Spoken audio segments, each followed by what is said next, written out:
Sustainable development goals స్థిరమైన అభివృద్ధి లక్ష్యాల్లో కేరళ, ఉత్తరాఖండ్ ముందంజలో ఉన్నాయి.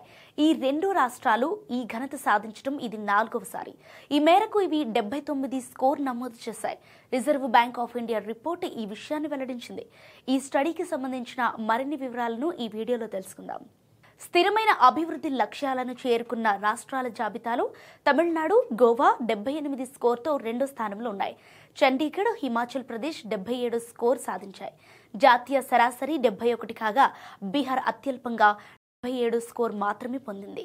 రిజర్వ్ బ్యాంక్ ఇండియా 2016వ సంవత్సరం నుంచి ఏటా స్టడీ చేస్తూ స్టాటిస్టిక్స్ ఆన్ స్టేట్స్ అనే పేరుతో హ్యాండ్ బుక్స్ ను పబ్లిష్ చేస్తోంది. తాజాగా విడుదల చేసిన 10వ ఎడిషన్లో ఈ అంశాలను పొందుపరిచింది. పైన పేర్కొన్న రాష్ట్రాలు 2018 నుంచి తమ స్కోర్ను పెంచుకుంటూ వస్తున్నాయి.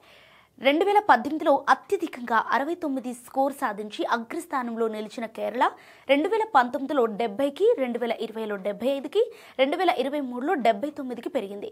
ఇక ఉత్తరాఖండ్ 60 నుంచి 64కి, అక్కడి నుంచి 72కి స్కోర్ను మెరుగుపరిచింది. తమిళనాడు 66 నుంచి 67కి, అక్కడి నుంచి 74కి ఇంప్రూవ్ అయింది.